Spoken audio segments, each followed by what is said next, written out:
Now, to back up to that group, like I said, the word gay wasn't in the name. It was just called the Nashville Men's Chorus.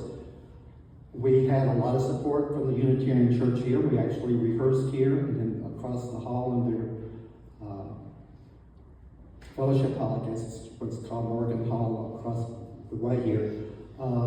So the Unitarian Church was very good at giving us a place to rehearse. They did not start that group like they did us here, that I'll explain more about later.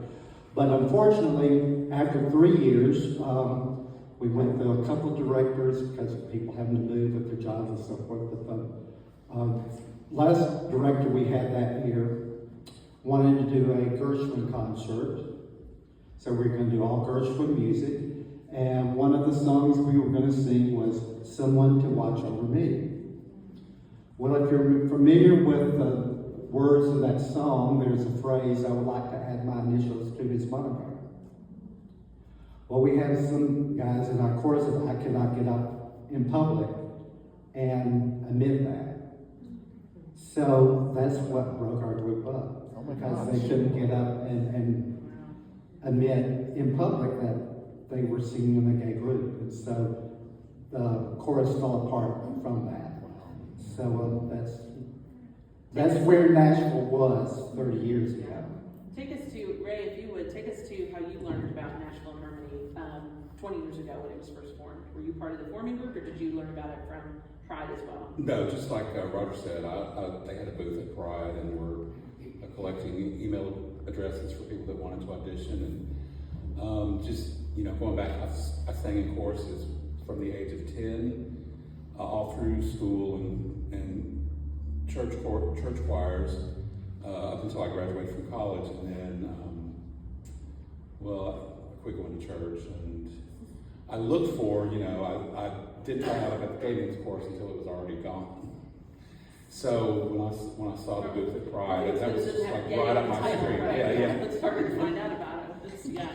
But yeah, I was ready for it because I hadn't really sung a whole lot in the years prior to that. And so how many members did you have that first year? Roughly, if you can't remember exactly.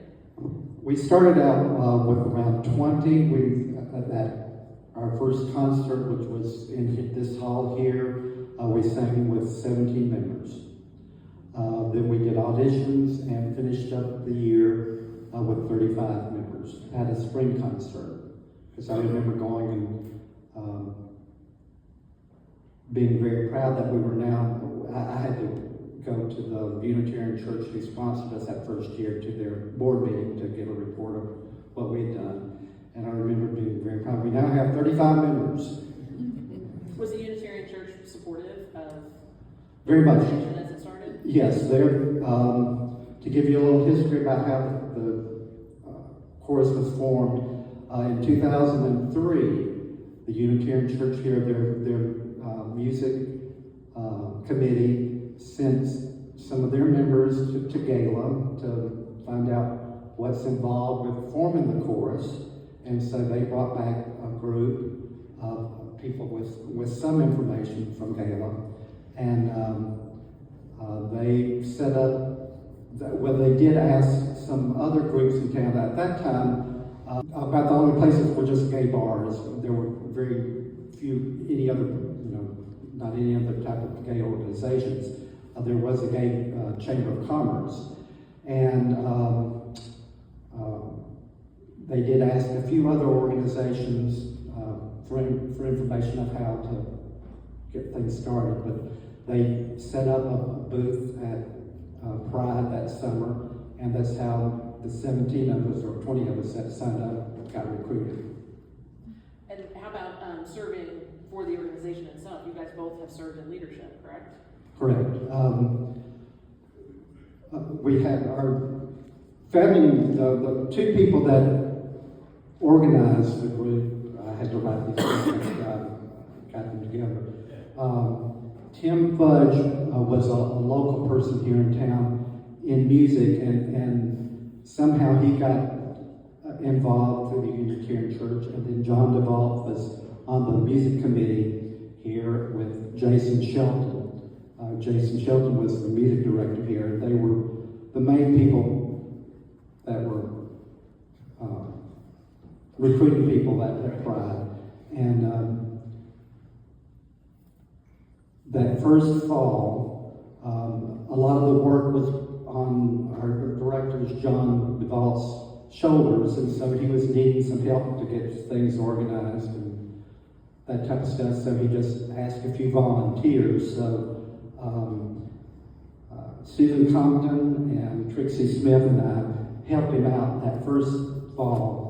So we were kind of like an advisory committee with him. And then because of my work with that, in January when we actually established a board of directors, I was elected as president-elect for the group. And then that summer after we wrote bylaws, I was elected official president for the second year. And you've also served as our historian. And then Officially, unofficially, back right. and forth for the last So, 2 years. so after that year of presidency was over with, I worked as historian, putting together scrapbooks and a lot of things like that, collecting memorabilia that we now have stored in our, I think at one of the churches here in town is letting us store stuff there. So we have a lot of stuff like A that. lot of material saved up in case we want to do something commemorative. Right. Ray, how about you? Why don't you tell us about your experience in leadership? Well, the initial first treasurer was Derek Dishner, a tenor, some of y'all may remember. And after his term, then I was elected treasurer. And it was a lot simpler back then. It was just, the chorus. There was not major minors. And I've seen some of the work that Jiro has done. And there's a lot less to keep track of back then. But, Well, what is it that keeps you guys both coming back? 20 years is a long time to be involved consistently with any organization that isn't paying you to be here. Well, what keeps you bringing back? I still love singing, and also the community, and just the people that are here every week. And there's something about everybody focused on creating that's really just therapeutic. Yeah. Yeah, I agree with all of that because it's heartwarming to see it continuing and people involved, and it's wonderful to see how the group has grown over the 20 years. Yeah, that's a lot. And for with the people, statement, 17, yeah. and what the statement that the chorus has made in Nashville now. Yeah. What are some of your favorite pieces or collaborations that we've done together? If you had to pick one or two. Well, we've gotten involved politically a few times. We got to sing at Mayor Megan Mary's inauguration, which was a big thing for a gay chorus to sing at something like that. Yeah. But we've done some rather meaningful things, like singing at several funerals. That's been. Yeah, and I was at the funeral of Julian Bond, which is a civil rights leader that we were asked to sing there. Ray, how about you? What's some of your favorites? About the collaborations? Yeah, or songs? Well, musically, I really love the what I call contemporary classic kind of things, like Eric Whitacre pieces that we've done, Water Night, and love the Ola Yelos, Across the Vast Eternal Sky. And so every so often I will have to listen to that on YouTube, and it's really, really beautiful piece. Seasons of Love, What Matters, We Can Be Kind, of course, yeah.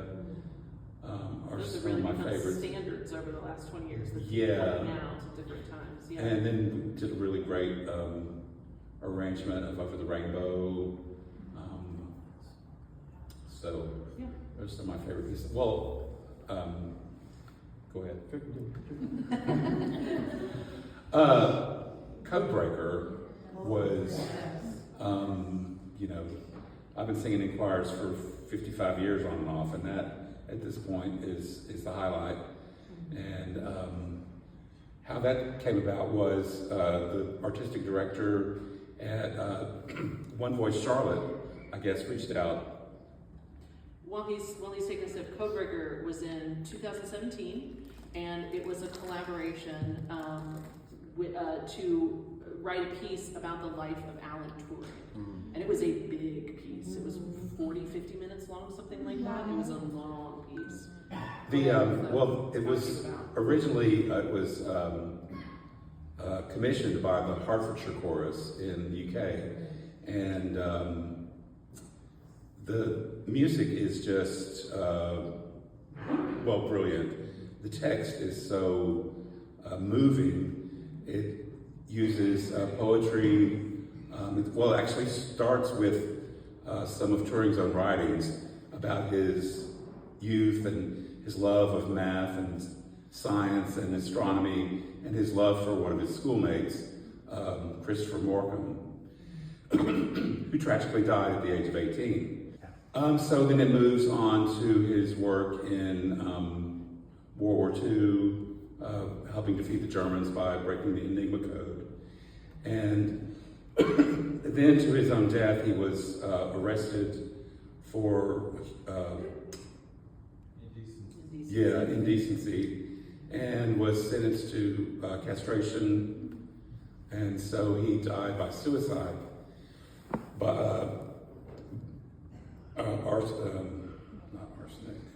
Cyanide-laced apple. But the sources of the music, the sources of the text, I mean, the music was great. James McCarthy composed, but the text was everything from his own writings. There was, stuff from World War II. There was a lot of poetry, which was World War I era, and Disney's Snow White for the poison apple part.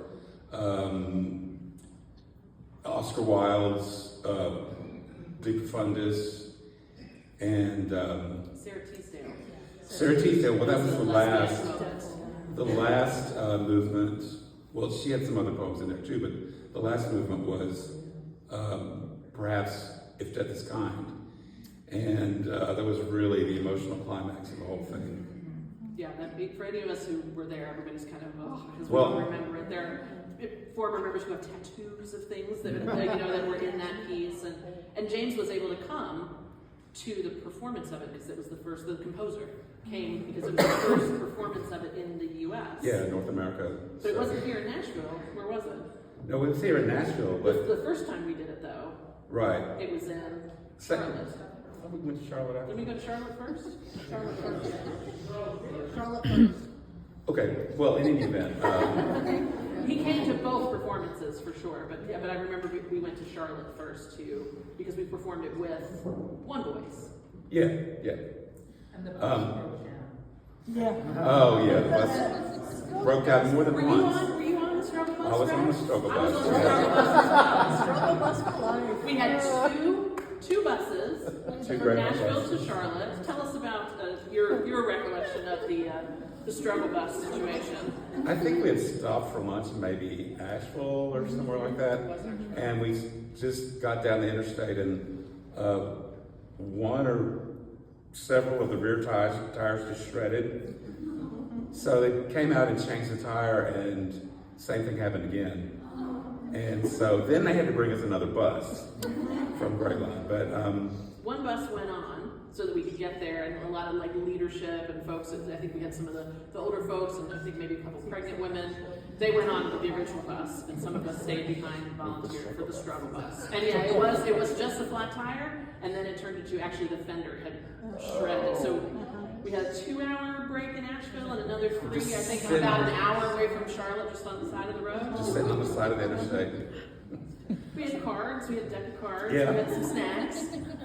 Just hang out. But just talking about, I want to say one more thing about the emotional impact of If Death Is Kind. There was a bass named Mark Johnson who was 6'6", an enormous guy, a mountain, And we came off the stage at the end of the concert in Charlotte, and he was ugly crying like a baby, and I was like, all of us, that's all of us. Yeah, there are recordings of it for anybody who's interested out there. One Voice Charlotte and National Harmony. You can find it on YouTube and watch the whole thing. But yeah, have your tissues handy.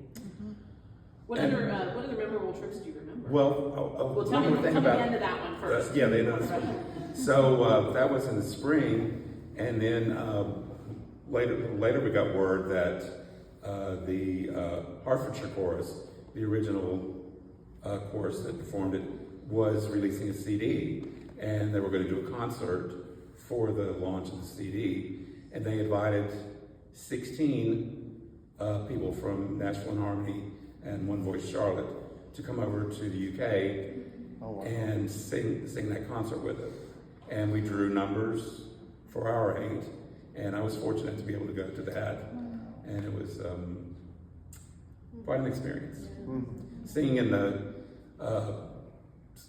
Abbey Church of St. Albans, which was built in the, 11th and 12th centuries.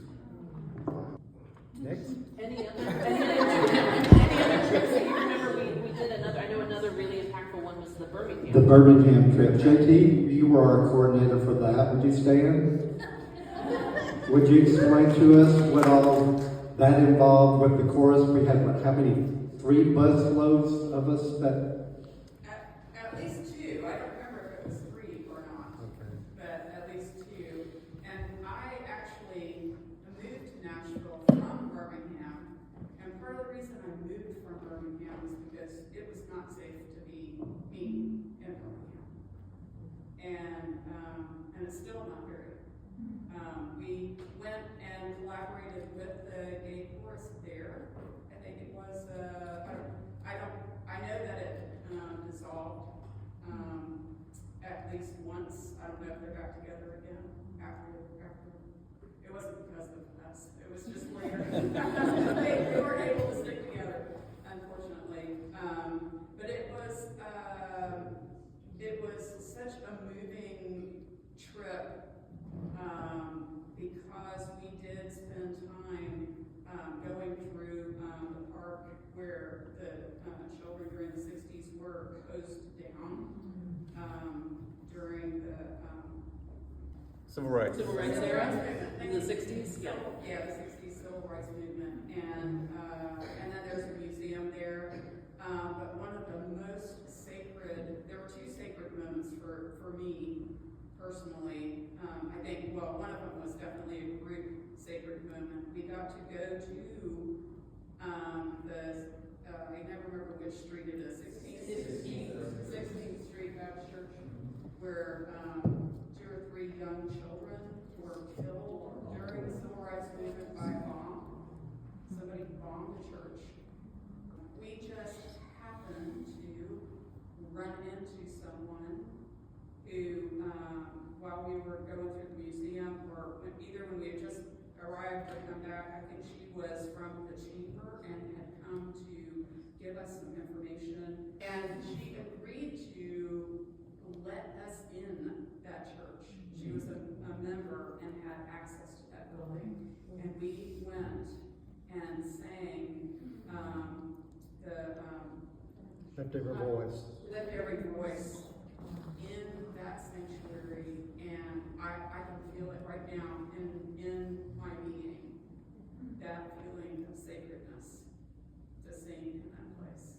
Yeah. It was extremely big.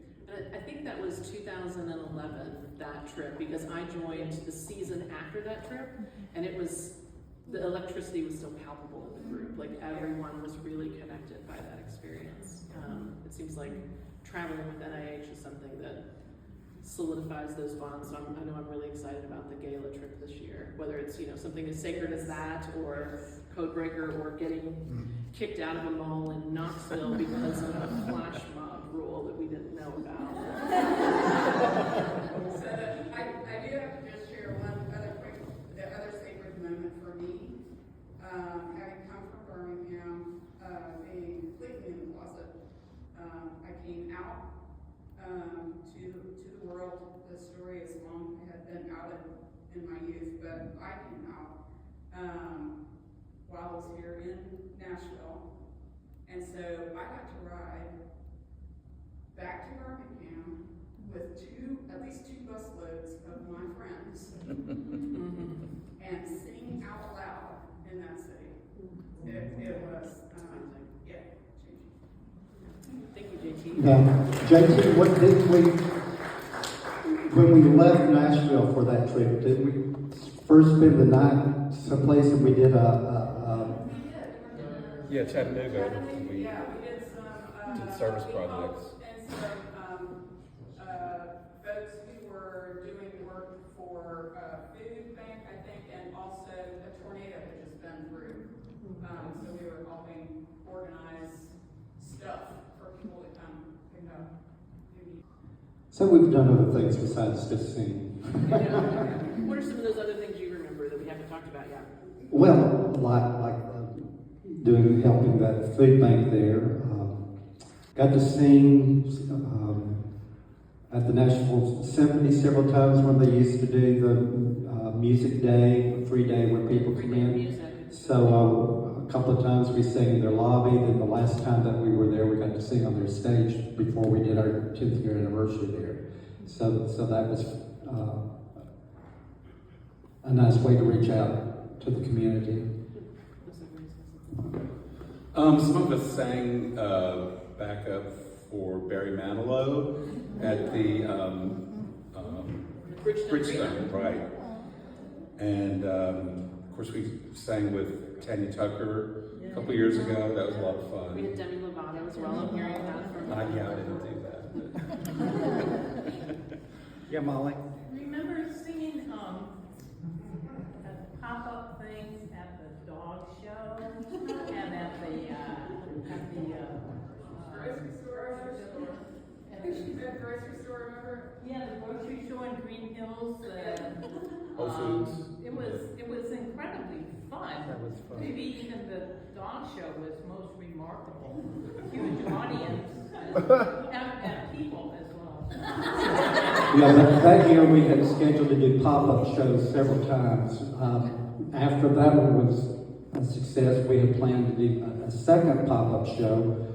We had gathered on Saturday morning and rehearsed for a couple of hours. And when we all left that morning, it was raining outside, but we didn't think much about it. And we had planned to have lunch and then go do pop-ups elsewhere in town. But right after we got through doing the rehearsal, our director said, well, he's gotten notifications that there are places in town that are flooding that we probably should need to go on home. Well, a group of us, we all left. And I was with a group that went to a restaurant fairly close by, was having lunch, and we were watching TV. And that's when I was looking at the screen and saw that I-24 had flooded. And this was 14 years ago when Nashville had the big flood. So my part of town flooded that Saturday. So while I was at the rehearsal here, my house was flooding down that way. I still remember seeing the video of the house floating down the interstate at the Bell Road Yeah, exit yeah. on 24 because it was so underwater. It's going right by. You mentioned some of these pop-ups and some of these opportunities as well as the early days. How have you seen that change? I'm thinking of our visibility, right? So we went from it's a Nashville chorus, don't say gay, to now it's Nashville in Harmony, and now seeing that visibility in the community. How have you seen that change over the 20 years?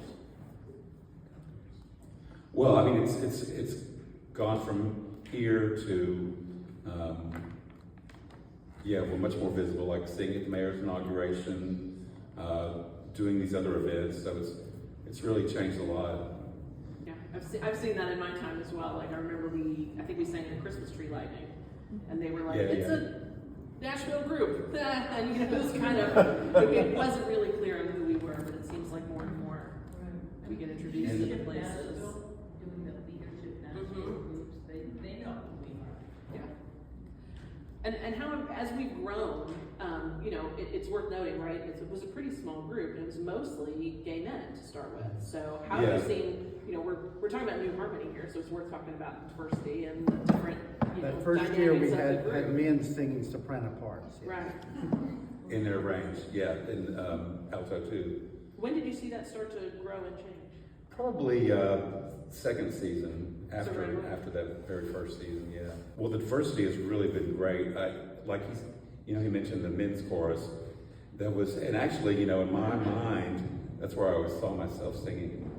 And even though we haven't been, I love that we're SATV because we haven't been to. When I was on the board, we went to a gala leadership conference, and there were several performances by SA choruses and TB choruses, and they really just don't have the richness of an SATB chorus. Last questions, and then I think we'll take some from the group. But like, what are some of the other big social change you've seen that NIH has been a part of in the Nashville area that you've seen?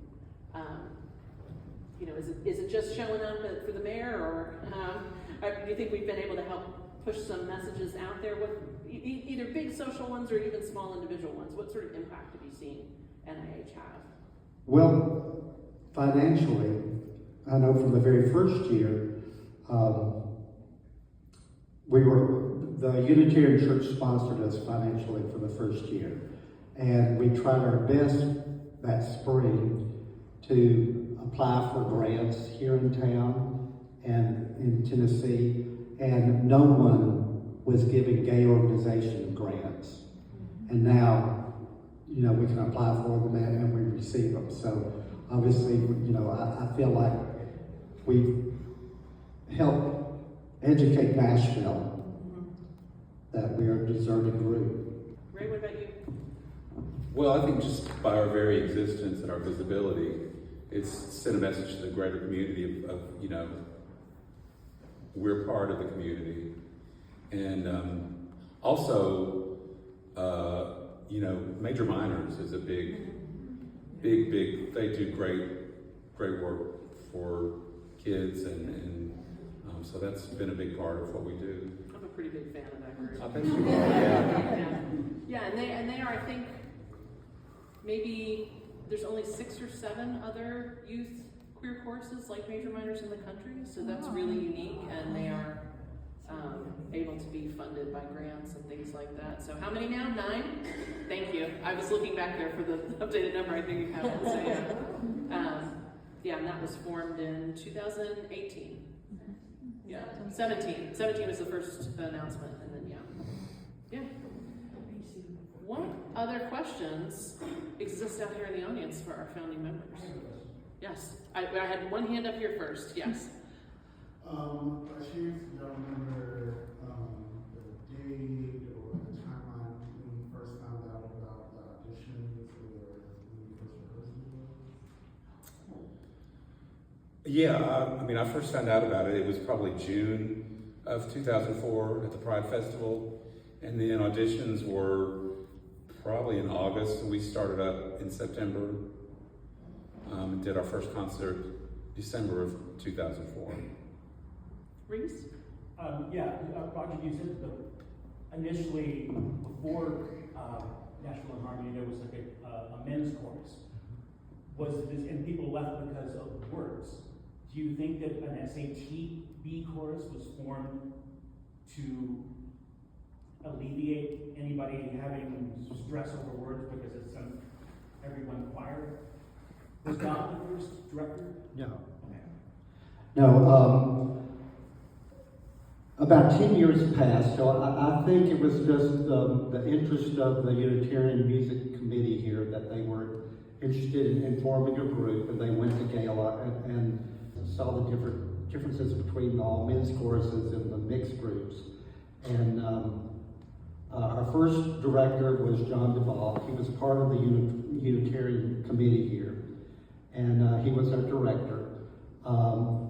The church provided seed money, both locally and then is it a district? There were 2 Unitarian groups that gave money, the local and then whatever. Oh, the UU grant, the association. associated anyway. So they gave us money for the first year. And then, like I said, we applied for grants, but, so by the end of the first year, they had set up a small budget of how we were going to spend the money. Mainly, we were just paying the 2 salaries, the director and the accompanist. Don Schlosser was our accompanist the first year. And so, at the end of the first season, we had a board of directors, and I was the president, and I got an email from our director that he was resigning. And so I called the other board members over to my house saying, okay, we resigned. We don't have any money and we don't have a director. What do we do? I remember earlier during the years, in front of that brick wall, the rock wall there, I'd had a conversation with Don. He had just gone through a tragic life of being fired from Lifeway, and he had just gone through his divorce and so forth. So he was just trying to get his life back in shape. But he had shared with me that at one time that he had thought about trying to organize a chorus, but just didn't have the energy and time to do it at that time. So that has stuck with me. So when the board director, other people came over to my house and I explained we don't have any money and we don't have a director, I said, but I talked with Don, and he had been our accompanist that year. I said, maybe we could ask Don to come and be our director and do this free at first without pay, but once we did some money making and raised some money, then we could start paying. So they thought that was a good idea. So I got on the phone and called Don, and some of y'all I've shared this story with you before, but when I called Don and said, okay, we'd like for you to be our director, but we can't pay you, he said, Roger, have you been drinking? He said, well, give me a chance to think about it. So he called me back about a week later and decided that, he would like to take that up. And we set up a time for him to meet with the rest of our board members, that he had some ideas by then about what he wanted our first concert to sound like. So we got together, and again, we found someone else to be our accompanist, and Don took over as director, and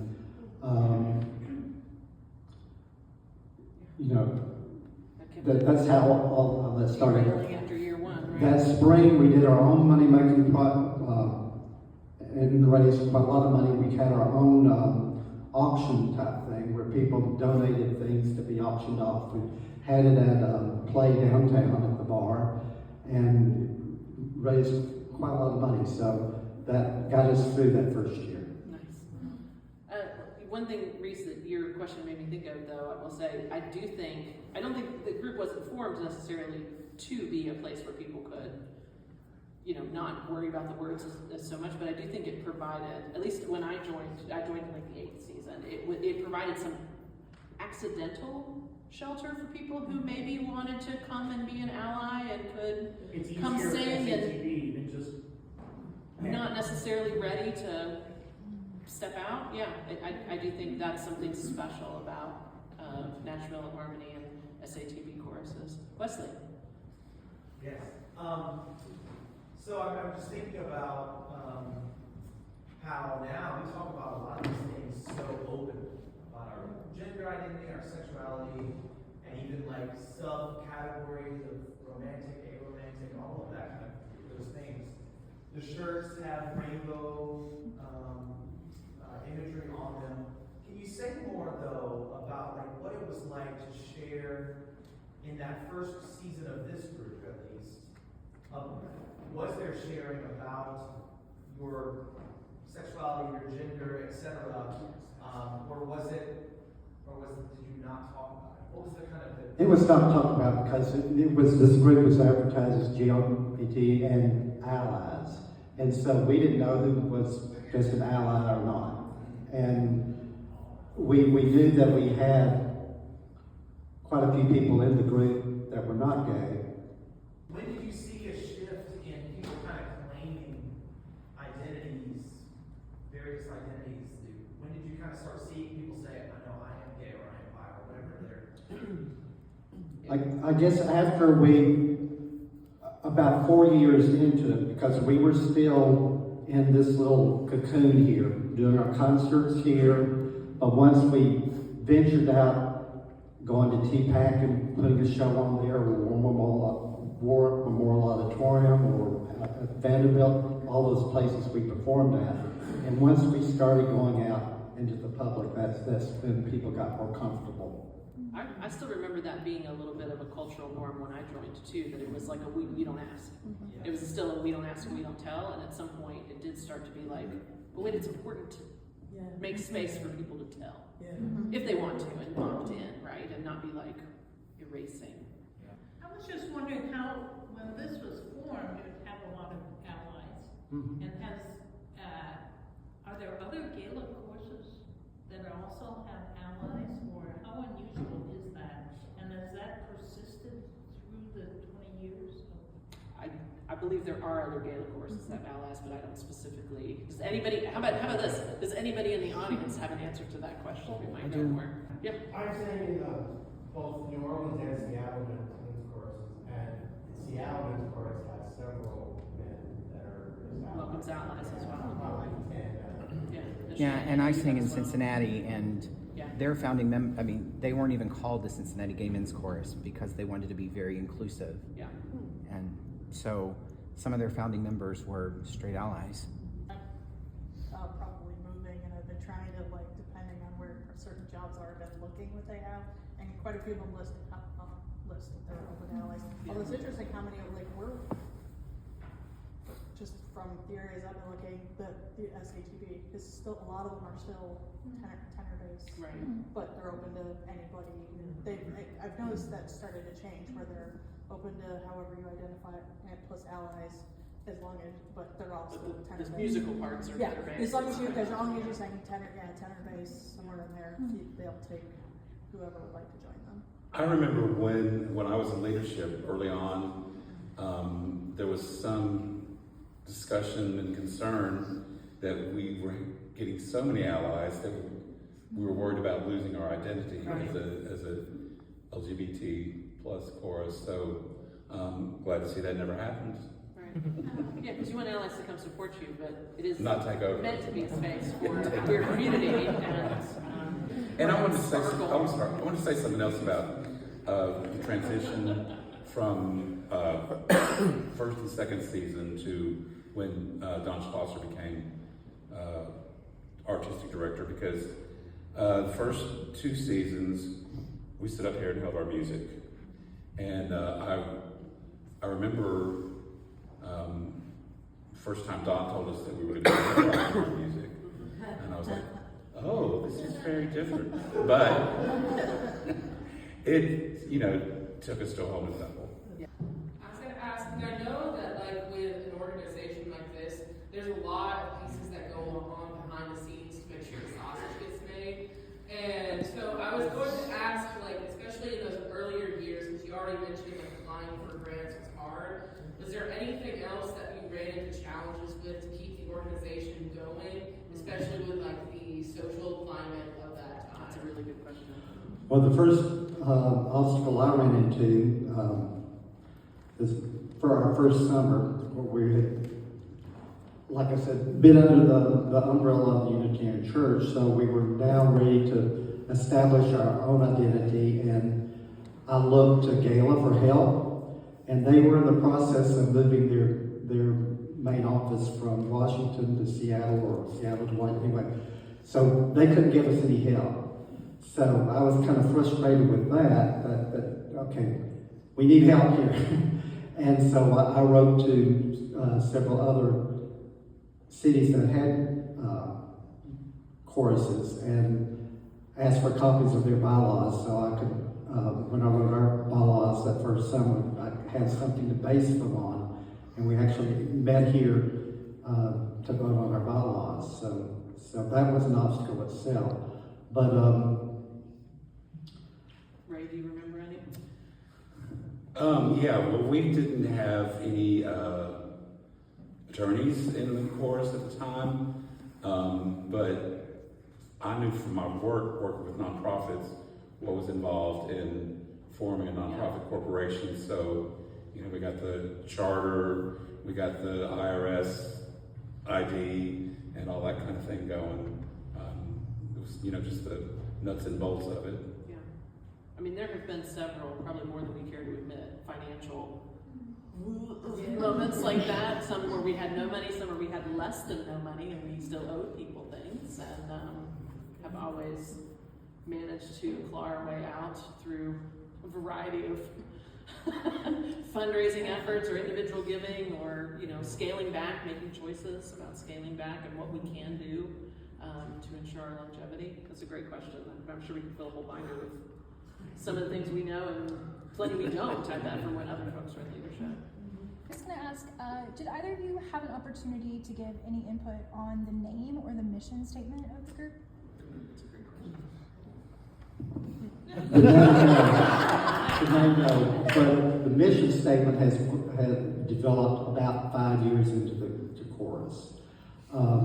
Once we got started and we finally developed that mission statement, so that when we started, we didn't have our mission statement as we do now.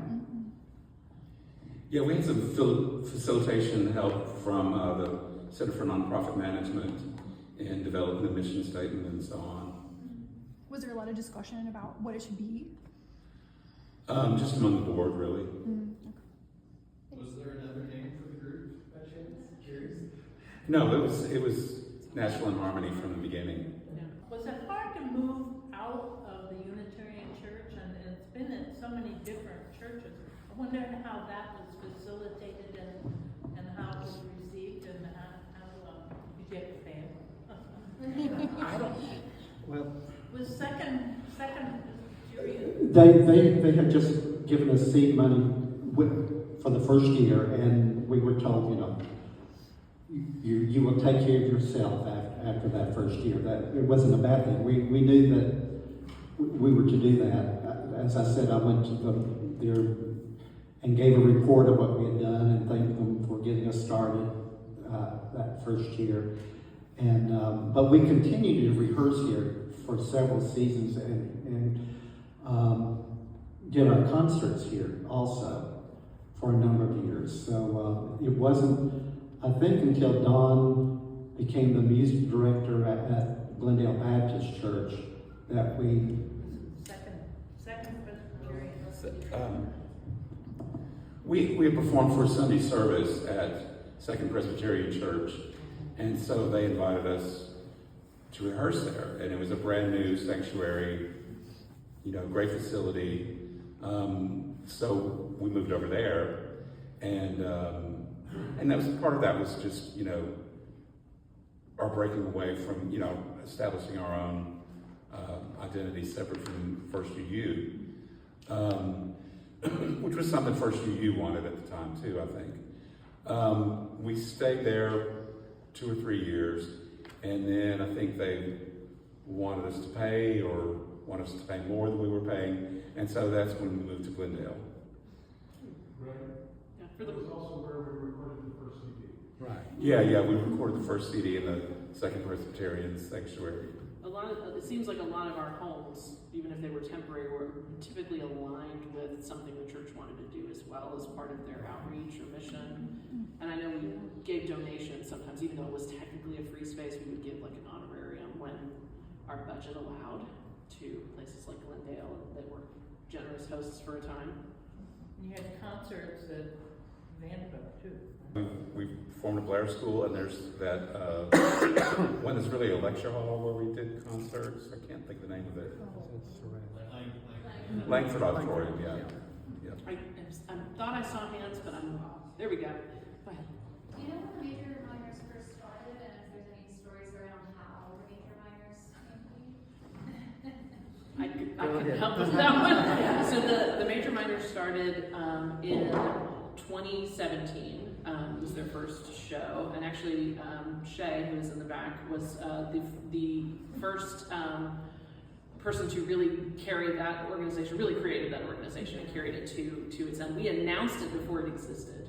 And Dawn announced it on stage before it existed, and I was in the board at the time, and it was like, oh, well, we'll be doing that now. Like, it was definitely one of those moments where it was like, and I believe I was president-elect at that time, and it was like, who are we going to get to actually create something like this? And Shay was definitely the person we were going to get. So actually, on the Codebreaker bus, I spent a lot of time convincing her to take that on, because she was already a union president for her job and doing some other volunteer stuff, and was telling me how she couldn't take on anything else. I'm like, right, gosh, I know how that feels.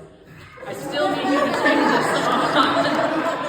on because I don't know anybody else who would be able to do it. And that program was very successful right away, getting just a few kids on stage and really touching sort of the hearts and minds, I think, of the community, and has been able to then, through a lot of work, but was able to be sustainable, and has now, how many kids are there now? It's over 20, it feels like. 27. Yeah, it's close to 30 kids now, and they come from all over. They come from down in Thompson Station and up the north sides of Nashville, and with Jolie. And that church definitely sees us as part of their mission. They specifically, the church where, thank you, Calvary. I can never remember if it's Calvary or Cavalry. I screw it up every time, so I don't want to say it. But that church, specifically when their new pastor came, everyone was like, you have got to meet the major minors. It was a selling point to the pastor they wanted to bring in, which is like, what a difference from 20 years ago. And it's like, don't tell anybody now, we're actively seeking church leadership through queer youth. That feels like progress. Yeah, there's been pushback for, how do you insure a group like that? I remember there being pushback on like, how do you get insurance? And even pre-major minors, there was some pushback on how do you get insurance for like parents to sing with NIH who might have had small children. There was that was a moment full of tension where we were trying to organize some childcare for people, and it was like, we can't get insurance for kids to be around gay people. It was like, we're the parents, like we are trying to get, we're trying to get some care so that we can sing and do these things. And to show how far we've come, at our first concert, we would have had 19 people singing, but one of our parents, we had a young lady that was 18 that had rehearsed with us, but her parents decided that she couldn't perform with us, so our first concert was 18 people instead of 19. So yeah, but I know there's more with major minors that happen behind the scenes, and the folks work pretty hard to protect the kids from that and keep them very safe. And so that's not all super public, but yeah, there's been challenges there. But for the most part, I think for the parents, especially the first year, the parents really, I think. That's where I didn't expect, because I was in leadership and saw this, that's where I didn't expect it to have an impact that it did. It was the parents seeing the kids that they were so worried about, these kids growing up in Middle Tennessee who were queer or trans or, suicidal, some of them, finding a community of other kids like them, and then the parents seeing the adults and seeing this group and knowing their kid has a chance to be a healthy, functioning adult in a community that accepts and appreciates, like the relief that those parents, even in finding each other, like that was really magical to watch. The youth chorus was actually dreamed about. Yeah, that's good. In 2009, 2010, we did some working with, tell me the guy's name that was the music director here. Jason Shelton. Jason Shelton. So National Harmony commissioned Jason Shelton to write a piece for us for our 10-year anniversary. And he talked to the singers about what it means to be in National Harmony and what are our dreams about the future. And part of what we dreamed about was the youth chorus. And Jason wrote a piece in there, and we scrounged around to like, do you have church? Do you have kids that sing in your church and stuff? And we got and put together like a 10. It was like 10 kids. It was 11 kids. At the Skirmerhorn in 2014, right? Yes. And they came and wore their little black and white outfits and sang as the children's part of that piece that Jason wrote for us. Yeah. There were definitely roots of major minors starting there, yeah. Because 4 of those kids turned into major minors. Yeah. Later. That was in what, 20? Yeah, at least 2 of the current major minors sang on that stage. At least, maybe more. Little bitties. They were the tiniest ones there, and now they're the older major minors, yeah. Aw, it's been amazing watching them grow up. But so we've been dreaming about the chorus for a while. Yeah. Years ago, Don Schlosser told me a story about how Nashville in Harmony was the first gay chorus to sing, or LGBT chorus to sing on the Ryman stage. That's correct. We opened for Yep. Twin Cities, and they had, that was a tour that they were doing all over the South. But we opened for them. So we were about 2 minutes before them.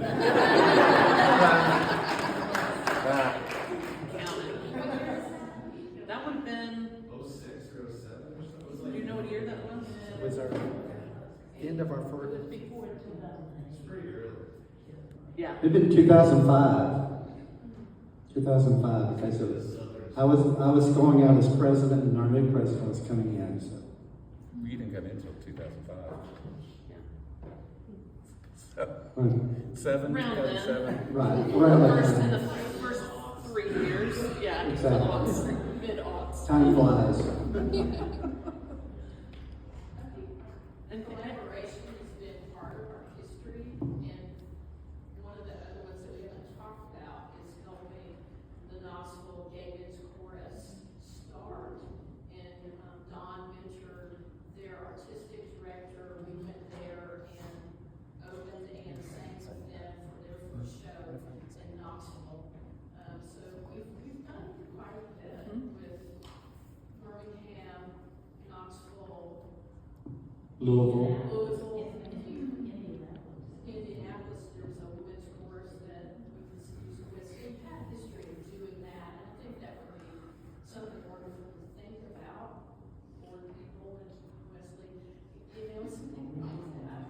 We haven't had a good bus ride in a while. maybe we can make some of those connections at Gala and get those seeds planted this year.